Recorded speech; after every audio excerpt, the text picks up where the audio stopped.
नमस्कार आप सभी को। फिर हाजिर हूँ एक और नए प्रयोग के साथ।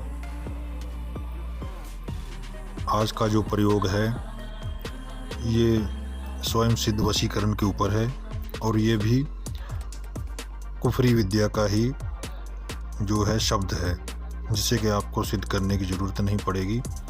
बस इसके नियम का पालन करेंगे तो इसका आपको प्रयोग भी जो है सफल देखने को मिलेगा। नहीं तो आप रट्टा मारते रहें और मुंह में दुबदुबाते रहें, इससे कुछ भी हासिल नहीं होगा जब तक कि आपको प्रत्येक मंत्रों के विधि विधान और उनके नियम, कौन सा मंत्र का प्रयोग कब करना है, कौन से दिन करना है, किस समय पे करना है, भले ही वो स्वयं सिद्ध क्यों ना हो। जब तक आप इनकी जानकारी नहीं रखेंगे तब तक आपको कोई भी सफलता प्राप्त नहीं होगी। तो ये जो प्रयोग है ये मियाँ बीवी के लिए बहुत ही कारगर है। आपसी लड़ाई हो जाती है परिवारों में, उसमें भी अगर आप इसका प्रयोग करेंगे तो सभी आपस में मिलजुल कर रहेंगे।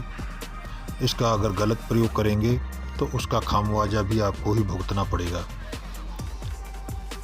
तो इसीलिए इसका प्रयोग जो है अच्छे कामों के लिए ही करिएगा अगर किसी के समझ में आता है, नहीं तो मत करिएगा। सिर्फ जानकारी हेतु ही देखिए।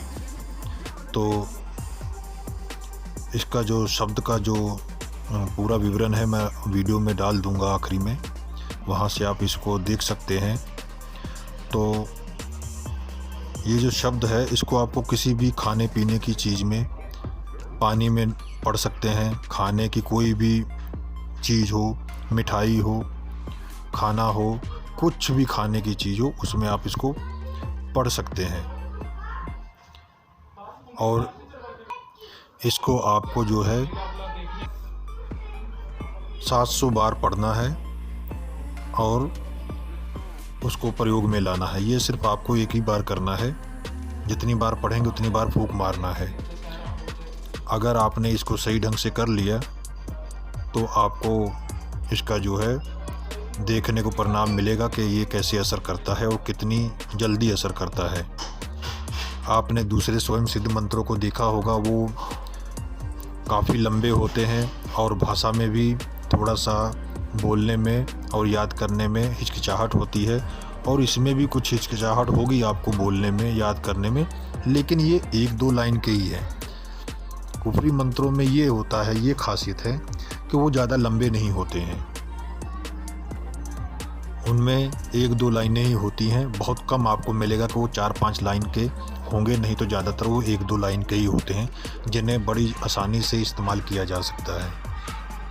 और उसका जो है रिजल्ट भी आपको बहुत जल्दी देखने को मिलेगा बाकी मंत्रों के मुकाबले।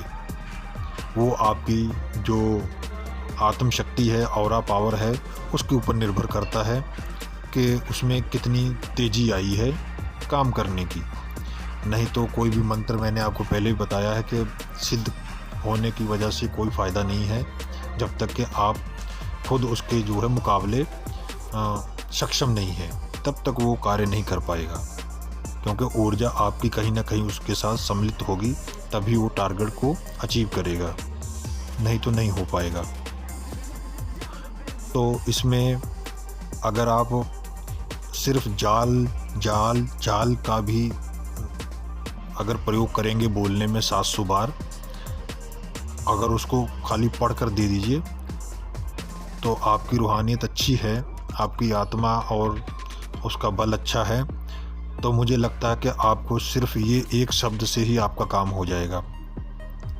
जैसे हम लोग हिंदू धर्म में जो है देवी देवताओं के जो बीज मंत्र हैं, ओम क्रीम श्रीम, इस तरह के मंत्र होते हैं, इसी तरह मुस्लिम जो तंत्र है उसमें भी बीज मंत्र होते हैं उनके देवी देवताओं के। तो ये जो जाल शब्द है ये भी एक बीज मंत्र ही है। तो इसका प्रयोग भी अगर आप करेंगे वशीकरण में तो आपको रिजल्ट देखने को मिलेगा। तो जैसे कोई तांत्रिक होता है तो उसको पता होता है कौन सा शब्द कहाँ पे कैसे इस्तेमाल करना है, इसी तरह इसमें भी शब्दों का वही हेर फेर है। विद्याएं और उनकी भाषा अलग हो सकती है, लेकिन उनका जो कार्य करने का जो एक तरीका होता है वो सेम ही रहता है। ये आप हमेशा अपने दिमाग में बैठा लीजिएगा इस बात को कि विद्याओं की भाषा अलग हो सकती है, देवी देवताओं के नाम भिन्न हो सकते हैं, लेकिन कार्य वो वही करेंगे। जैसे वशीकरण करना है तो वशीकरण ही करेंगे। बस ये अगर आप समझ जाएंगे तो उस दिन आप तांत्रिक बनने योग्य हो जाएंगे। तो आशा करता हूँ कि आपको इस प्रयोग से लाभ मिलेगा।